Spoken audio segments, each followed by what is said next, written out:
Hello and welcome to the WiSP Sports Desk with me, Chris Stafford, alongside my co-host Nancy Gillen, who is in London and probably still licking her wounds after the soccer game over there at the weekend. So we won't dwell on that too much, Nancy, because we're going to talk about women's soccer this week. So I thought that would make you happy. You can just divert your attention for a while. Yeah, definitely. I think it's today. I have been pretty gutted at the result of the weekend, but today I was thinking about the Olympics and the fact that Team GB play their first football game. It's next Wednesday, so it's just 7 days away now. So that cheered me up a lot because can kind of be a really good distraction. Yeah, totally good distraction. Well, here to talk about that and the games opening up next week, just a week from today, in Tokyo, is Anne Peterson, who is with AP, the Associated Press, and has been for a while. Covered a few games, so done a few rodeos. And I'm not sure whether you're just eager to get to Tokyo or filled with dread and anticipation, Annie. How are you feeling just a few days before you take off?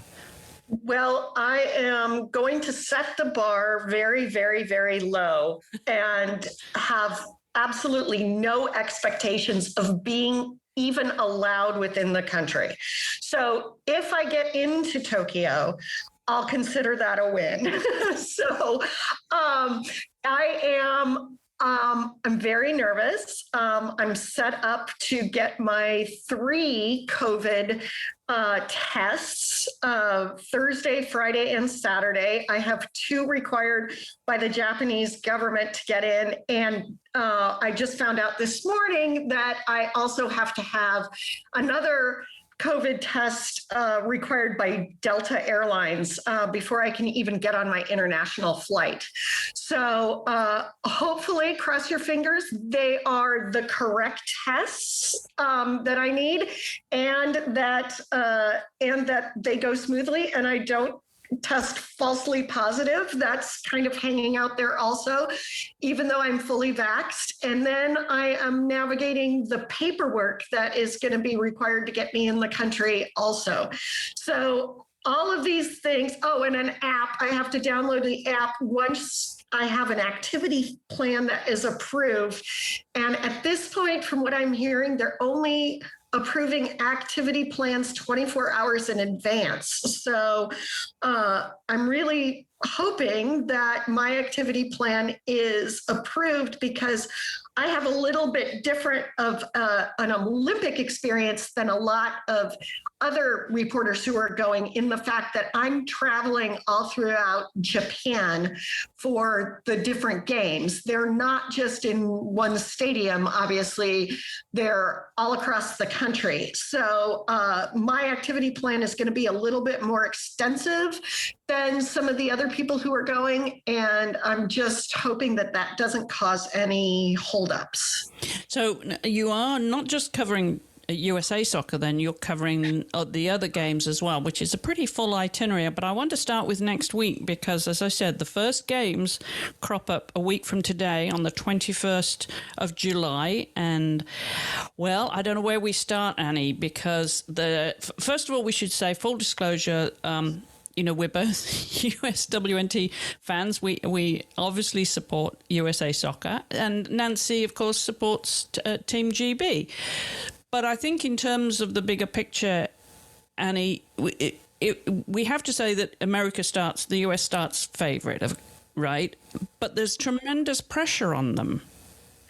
Yeah, so by far, the US team is the favorite. They're the number 1 ranked team in the world right now.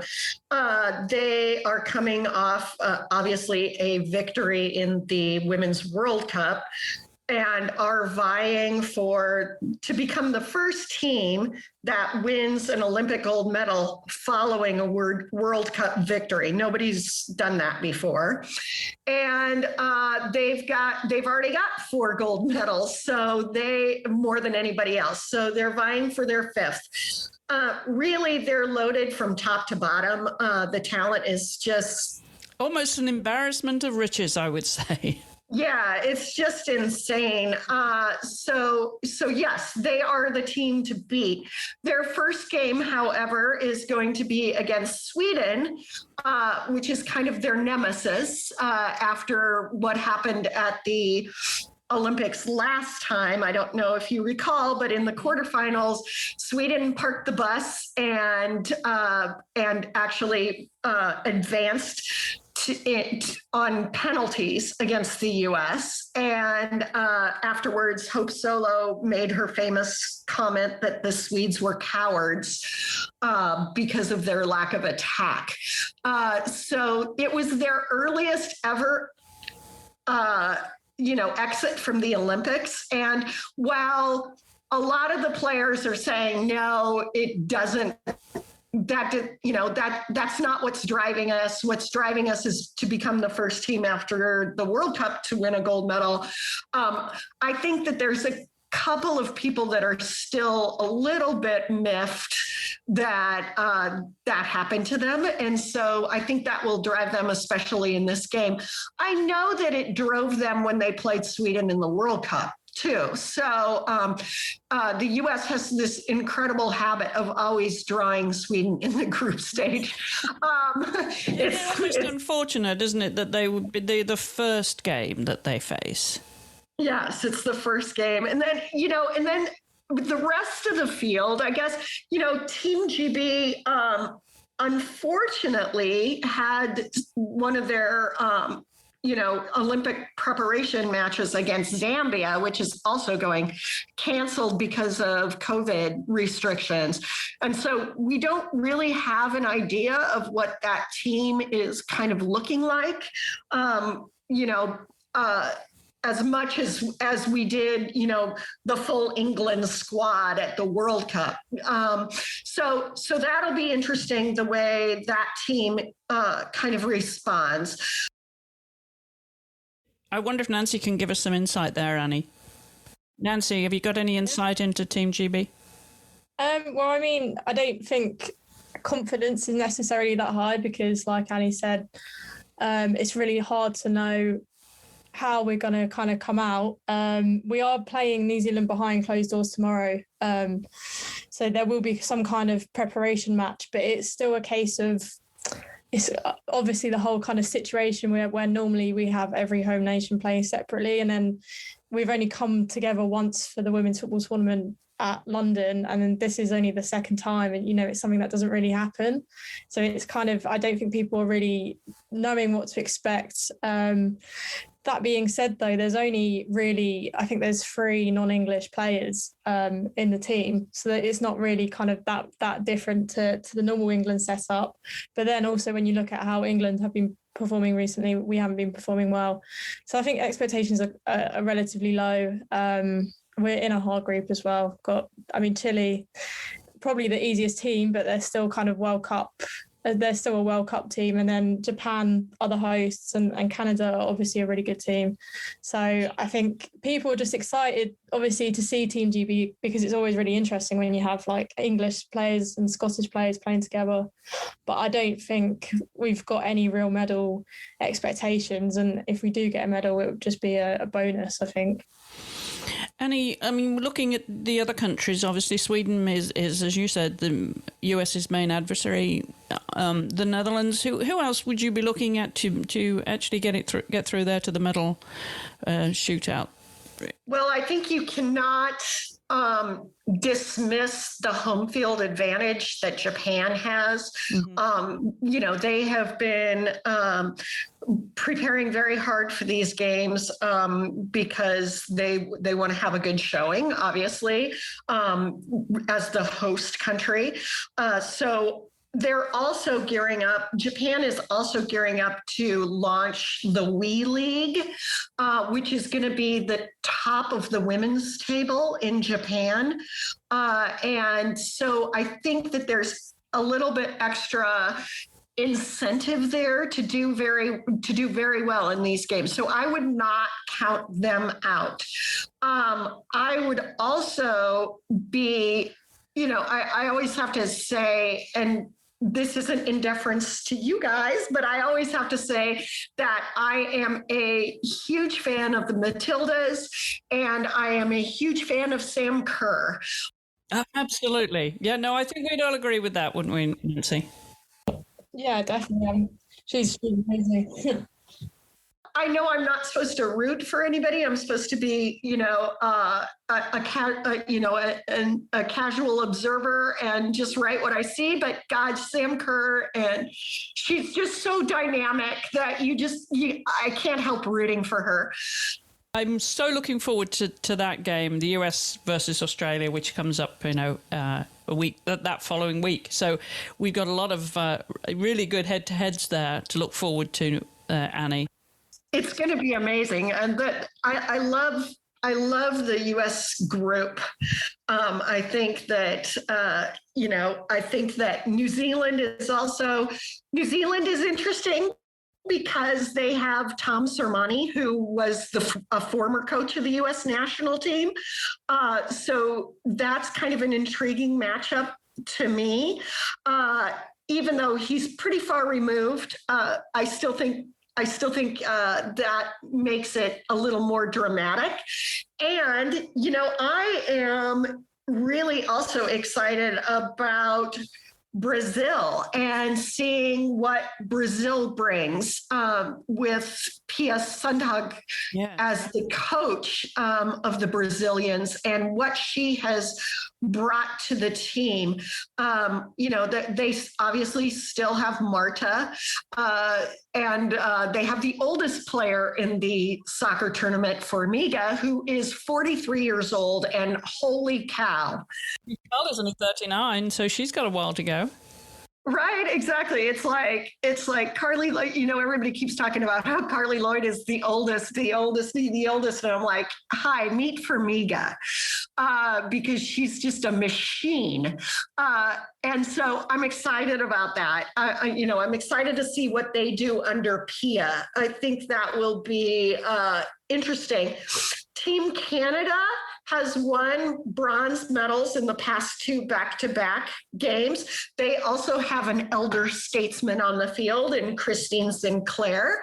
And their whole thing is, they want to change the color of the medal. That's what their new coach, Bev Priestman, kept saying when they were taking off for the Olympics. So we'll see what happens there. Canada has a lot of emerging young talent, which I'm excited, and I'm excited about that. But it seems to me that Canada has had trouble kind of getting over that last hurdle when it comes to winning tournaments. So I'll be interested to see what they do. Just to unpack for us a little bit, why you feel like, because you've been following the USWNT now for a while, you have covered them, I don't know how many years you've been covering them at major tournaments, and you've seen them go through different coaches. Now with Vlatko Andonovski, they're unbeaten. Now, what is it? What is that magic? Why are they as good as they are? I mean, the depth of talent, it speaks for itself. But strategically, Annie, what do you think makes them the winners? The attack. I just think that, that is one heck of an intimidating front line. You've got Tobin Heath, Alex Morgan, Megan Rapinoe. And while those players are getting older, I do feel like that's an intimidating front group to face for any team. Let's not forget Kristen Press and Lynn Williams, of course, they're all in the front line. Right. And then Katerina Macario, who now that they've expanded the rosters. Yeah, she's a midfielder though, isn't she? Yeah, but she's an attacking mid, so at least she was at Stanford. So we'll see how she's used there. But yeah, I mean, holy cow! That, like you said, it's an abundance of riches, and and then when Alex gets tired, you've got Carly Lloyd coming in, who has had a fantastic year and is age defying herself. She has talked about how the year off because of the Olympic delay actually helped her. She had her knee scoped. She reconnected with her family. She hired a new trainer. She's worked on her game tactically. So she talked about how she feels like she's a much smarter player than she was even a year ago. So yeah, there's an abundance of riches, that there's no question. And that's just a forward line. I mean, Toby, Carly, Alex, Kristen, Megan, and Lynn. And then in the midfield, we've got Juliet's coming back, hopefully from injury. We've got Lindsay Horan, who scored that dream of a volleyball the other evening. The one she said she's waited all year for. Rose Lavelle, Katerina Macario, you just mentioned, and the Muir sisters, Christine, Sam. The depth there is fantastic, and then we could go on to the defenders. But I think in all, Nancy, wouldn't you agree? The depth to this team, is it going to be intimidating to any of the other teams? Yeah, I think so. And as well, they've made the squad a bit bigger, haven't they? They've added 4 more.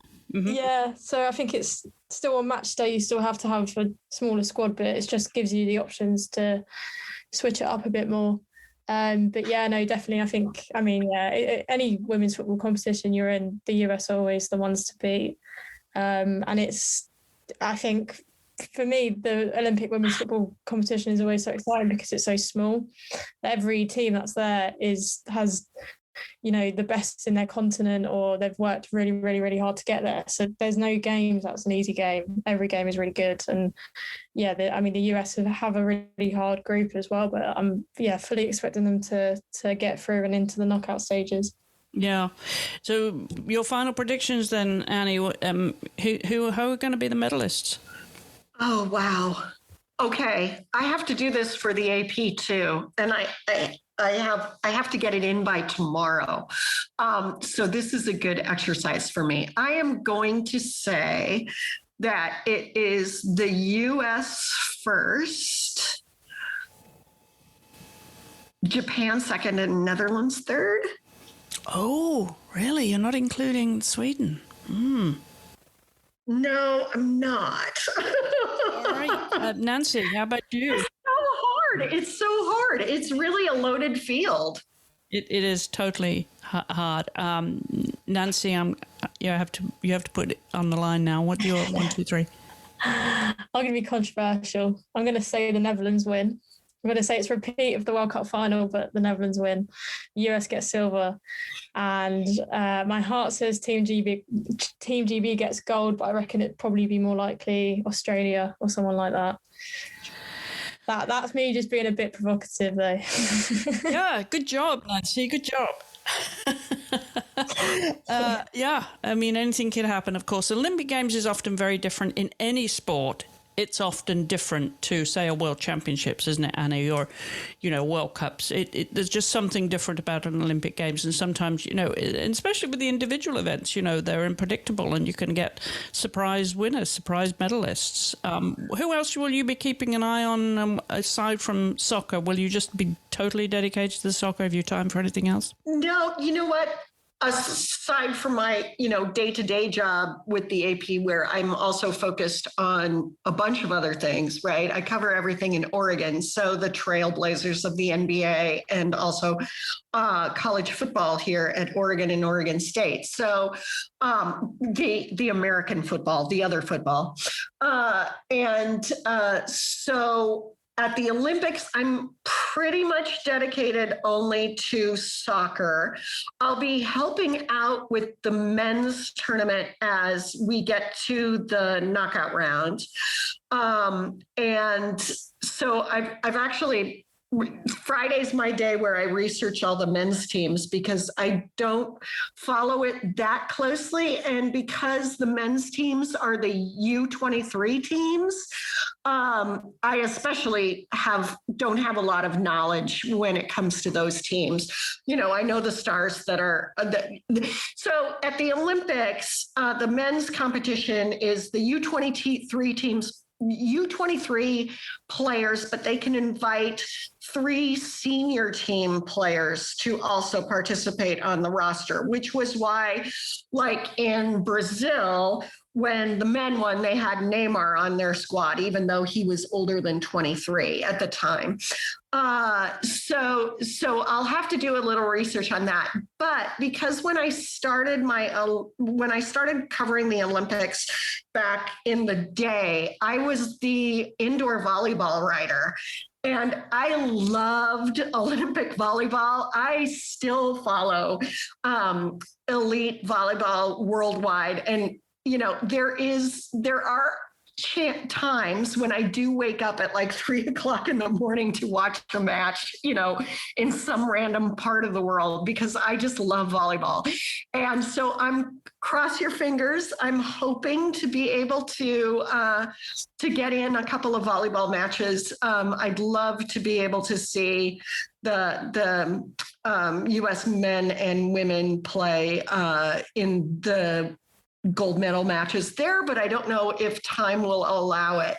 So that's the plan. But because I'm traveling with the U.S. team for the most part, I probably won't have time to do too much other stuff at the Olympics. And my activity plan, I don't know if it will allow for that. But I do cover every single game. So while I'm at the stadium covering the U.S. playing Sweden, I will also be writing the game stories for the other games that are going on. So it's kind of a big job. I don't do as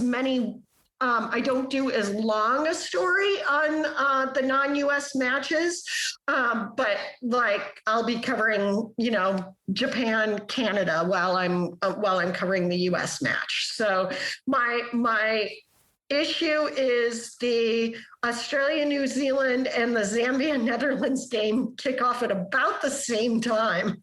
So that'll be interesting to be able to cover both those matches simultaneously. All right. Well, we'll be with you in spirit. I'll be up at 4 a.m. to watch those early games. And absolutely start my day with the Olympics. So, Annie, thank you very much for coming on the show. I wish you the very, very best of luck as a colleague. I know this is going to be a very different Olympics to what we're used to, but I hope it goes a lot better than you expected and you have some fun. And I hope you'll come back and share some of those experiences with us. Oh, I would love to. Fantastic. Well, thank you so much for taking time to join us here today, Annie. Really appreciate it. And bon voyage. All right. Well, thank you so much, you guys. Have a great rest of your show. Thank you.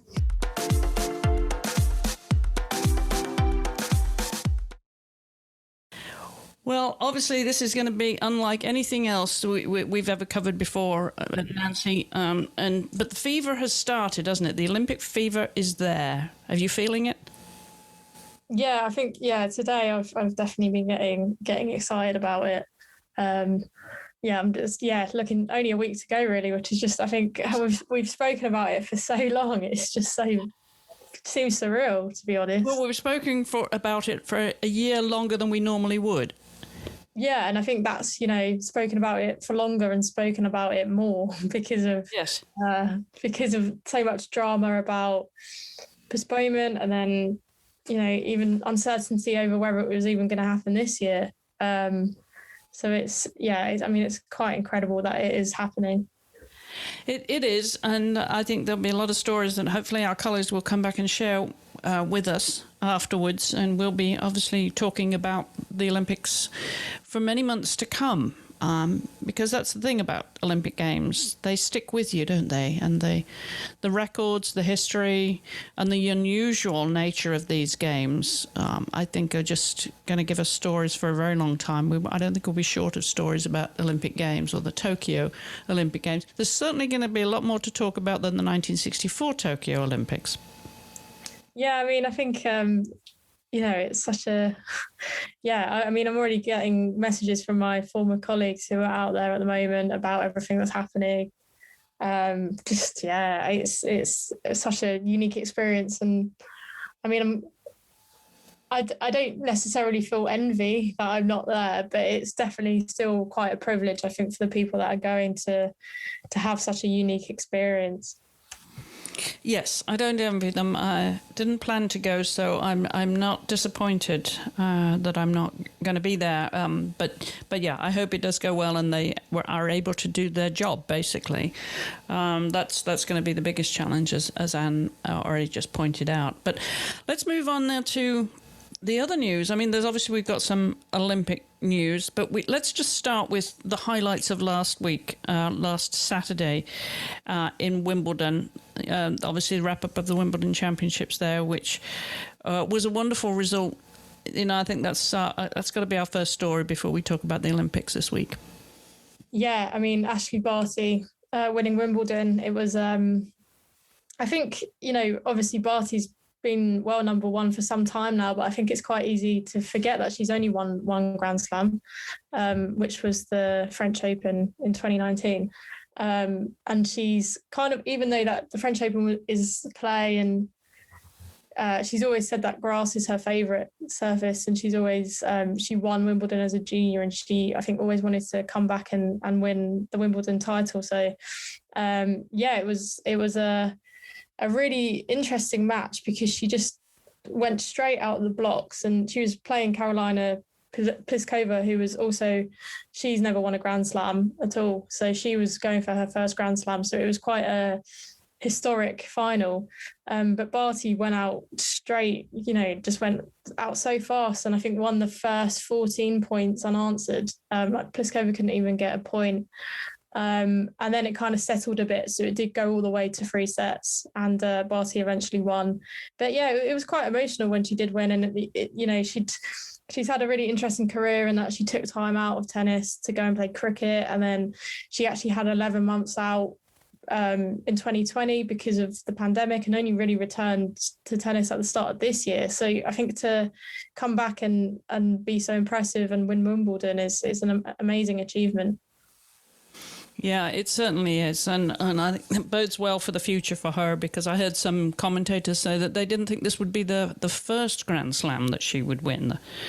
They thought it might be the French, for example, or maybe, US Open, or even Australia, of course. They didn't expect it to be Wimbledon. So good for her.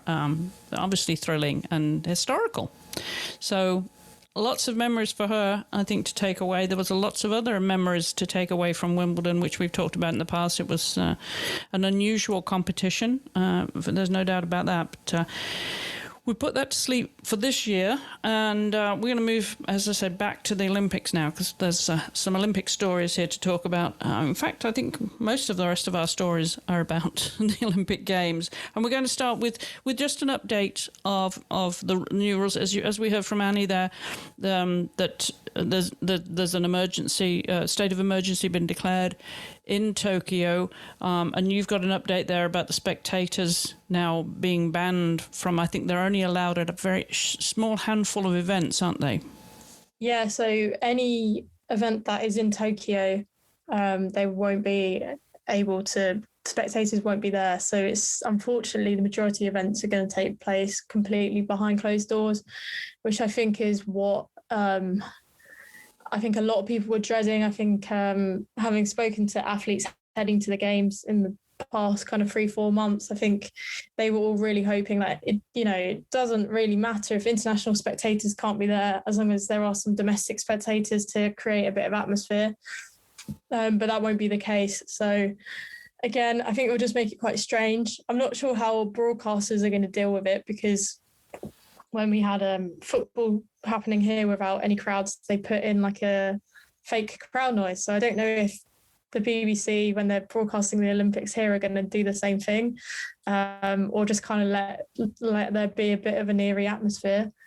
And then, there are some areas. So Fukushima has also said no spectators, but there's a few other places where, say, like the football games are happening, or other kind of, I think the race walk's happening in Sapporo and the marathon. So they, could have spectators. I think it's still up for debate because obviously things could go downhill in the next week or so. But yeah, I think a massive shame. And just, my thought when I heard, I was just thinking back to March 2020 when the games first got postponed, and we were like, July, August 2021, should be fine by then. And the IOC obviously thought that. And I think with hindsight, they probably wouldn't really have been expecting the games to still be so impacted by COVID, like a year and a half later. So, yeah, it's a shame. But I mean, I think the majority of athletes will just be happy that they can compete at least. Yes, I think so. I feel sorry for the athletes, though, that it's not going to be the same kind of fun, is it, for them? With not having that atmosphere that's created by the crowds and the official. I mean, there's just the whole package, because every Olympic event, or certainly principal Olympic events, play to a packed house, and it creates an enormous atmosphere, and it's a very special time for an athlete to have reached an Olympic Games, and I feel a little bit for them, don't you? They're not going to get the full Monty, the full experience of an Olympic Games, especially those that are going to their first, the rookies, and those that are ending their career as well. Yeah, definitely. I think, there'd be probably some legends who this is their last games. And yeah, they probably wanted a big kind of bang to go out on, which we won't be getting. And also, the fact that athletes going to their first games, I think they'd be hoping, like, fingers crossed, I'll make Paris 2024, because I don't want this to be my only experience of the Olympics. Yes. Yeah, must be a weird mix of emotions, I think, for athletes. It certainly is. Talking about weird mix of emotions now, we talked about Sha'Carri Richardson, the US sprinter, who was suspended for a month for using marijuana. And she did have the still outstanding chance, because of the time frame, of being selected for the 4x100, but the US have not selected her, so she will not be going at all. Yeah, so that's right. She could have competed in the 4x100, but USA Track and Field decided not to pick her for the relay, and I think they kind of essentially said it would be detrimental to the integrity of the US Olympic team trials for track and field if they amended its policies weeks before the Olympic Games.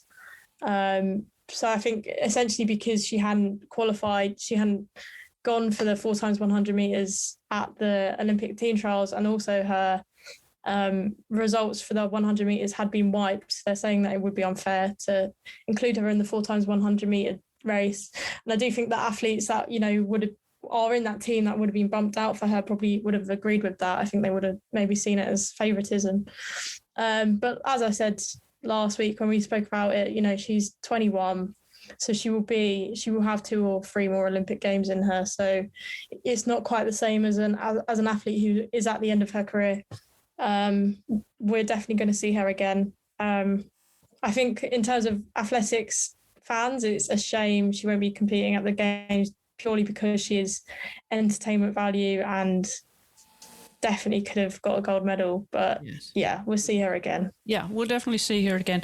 We're talking about athletes who have a few Olympic Games under their belts. That's Allyson Felix, another US sprinter, is one of those. And she's put her name to a campaign alongside the Women's Sports Foundation and Alexa, which is their sponsors, which is really Athletica, I should say. This is a group that have got together for something that really the IOC brought upon themselves, didn't they, when it comes to childcare during the Olympics, which some of the mothers have been left out on. I'm thinking of talk about US soccer, Alex Morgan, for example, she's left her child behind. And I saw, and I know her child's no longer breastfeeding age, but she had to make that tough decision.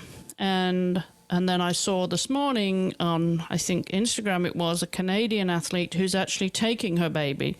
And she was about to be having to make a tough decision because of the IOC's ruling on this. So explain what this fund is about. Yeah, so Alison Felix, she's teamed up with Athleta, who are a sponsor, and created a fund called the Power of She Fund Childcare Grants. So it essentially commits $200,000 to athletes who are mothers and will also be traveling to competitions.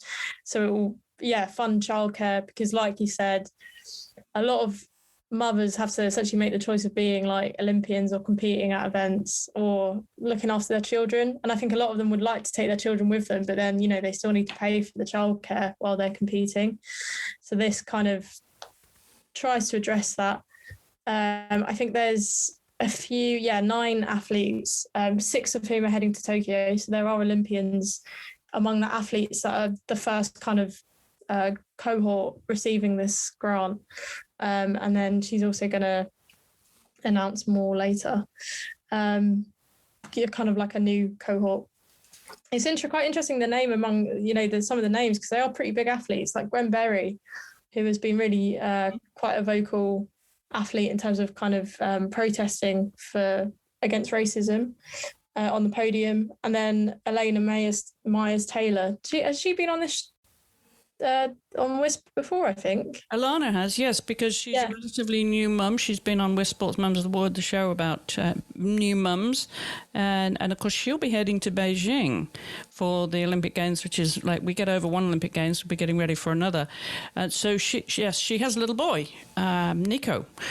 And she's going to be one of the recipients of this.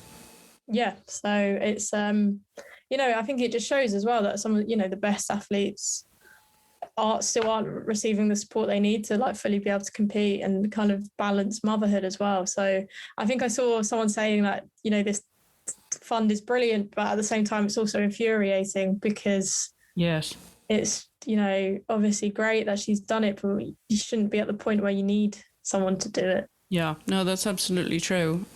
But yeah, thanks to that sponsorship with Athleta.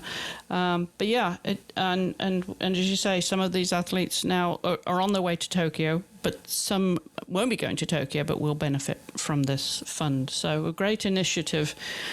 Sadly, it's necessary, but it's still a good idea to give these mothers some support. But yeah, Alex Morgan had to make that decision to leave her child behind.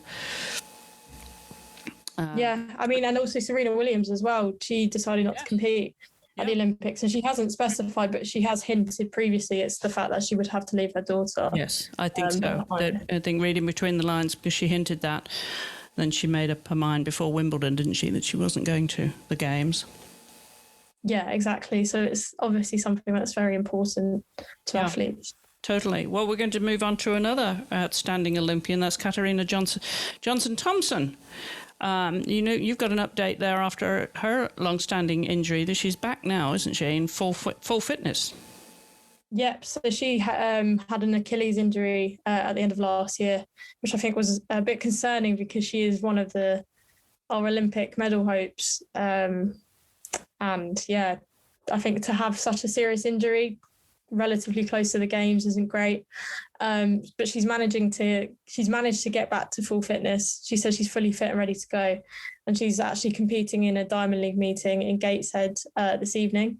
So it would be her first kind of competitive event, I think, for the whole year. I don't think she's competed in so long. And obviously it's a week or two before the Games. So it would be interesting to see how much this does affect her, because as world champion, obviously she would have been favourite for Olympic gold, but to not having been competed for so long is quite a big deal. But then I suppose you could say at the same time, a lot of athletes have been able to compete anyway because of COVID. So I think the Diamond League event here is happening at the moment. So after this, I'll probably watch a bit and see how she's doing. Okay. Well, and give us an update next week as we get closer to, well, the games will be starting next week when we record the show. We will be there right on the eve of the start of the games. But we're going to move on for our last story this week to a non-Olympic event, and it's a series that we've been following here, the W Series in motor racing. You've got an update there because they're going to Silverstone in England this weekend, aren't they? Yeah, which is obviously very exciting because it's quite a venue synonymous with motor racing. So yeah, W Series is kind of aligned to the F1 calendar this year. So every F1 weekend, there's also a W Series event. But so there's an 18-year-old British racer called Abby Pulling who's going to be making her W Series debut at Silverstone. She has been a reserve driver before, but she hasn't actually taken to the track. And yeah, there's a lot of, at 18 years old, she's obviously very young, but there's a lot of kind of big talk about her. So her mentor is Alice Powell, who is one of the main racers in the W Series and is currently, I think, second in the standings. And she said that she thinks that Abby could go all the way to F1 and be competing in F1. She's that good. So this weekend at Silverstone, I'm not sure how people can watch it in other countries, but in the UK it's on Channel 4, so it's well worth a watch and see how Abby Pulling does. Yeah, because the British, as we talked about last, we had the 1, 2, 3, didn't we, from a previous race? All British drivers. And Jamie Chadwick, of course, is one of the leading drivers there, one of the favourites, isn't she? Yeah, so yeah, she's the defending champion and I think probably one of the more famous kind of female motorsport drivers. Mm-hmm. So she had a really kind of tough opening weekend, but second weekend, she came back fighting and is now top of the standings. So it's great from a British perspective because there's obviously a lot of talent there. And yeah, an 18-year-old coming through and someone saying that she could be an F1 driver eventually is just really promising. Yeah, that's very, very exciting. Well, good for her. Well, we'll be following up with that next week here on the show. In the meantime, Nancy, what else are you getting up to? Is it just Olympic previews now for you? Yeah, I mean, this week it's kind of very quiet apart from the Olympics, if that makes sense. There's not really much else going on, but then the Olympics is really kind of taking gear now. And kind of from next week, we're slightly changing our shift pattern to start at 8 a.m. because obviously the football starts on Wednesday and that is kickoff at 8:30. So we're kind of getting into, the mentality of we're covering the Olympics now. So it's, really exciting. Yeah, the time zones are a little bit kinder to you than they are to us at least for the soccer, for those first football games. Although the final is at 3 a.m., which is not the nicest time. Oh, you've got a 3 a.m. for the final, have you? Gold medal match, which I'm not going to lie, I'm quite sad about because that's obviously the match you want to watch. And I just don't think I'm going to be able to get up at 3 a.m. to watch it. But really? Oh, Nancy, come on. You made us. I'll try my best. If Team GB are there, I'm 100% getting up for it, but it is a very difficult time. Yeah, 3 a.m. I'm used to like 4 or 4:30. It won't be too painful for me. I usually get up and, I'm ready to go cycling at Dark 100. But yeah, there's going to be a couple of days when I'm not going cycling. I'm going to be glued to the screen to watch. Certainly next week, the 21st, is going to be the first, as we talked about with Annie there. That's going to be the USA versus Sweden. I'm going to be glued to that, and then Australia and New Zealand, of course, follow on. So they're all early mornings for us. But no doubt you'll be following Team GB first and foremost, won't you, Nancy? And then the others as and when. Yeah. I mean, I think I'll just watch everything that's possible. But I think in terms of kind of the coverage I can access here, it probably will have a bit of a Team GB slant. But yeah, I mean, I'm just excited. Yeah, very much so. And remind everyone where they can read your stories. So my Twitter is Nancy @Nancy_Gillen, and everything I write is on givemesport.com /women's_sports. Okay. And you can find us, of course, at wisports.com, where you'll find links to the stories that we cover here, and also on social media at wisports. So do send your comments via social media. DM us anytime on the usual platforms. And if you get a moment when you're listening on your podcast app to give us a review, that's always helpful, because that enables other people to find us more easily if you review or rate us on your podcast app. Well, we'll be back, as Nancy says, next week. We'll have a lot more Olympic news for you. But until then, thank you for listening and helping us turn up the volume on women's sports. Goodbye for now.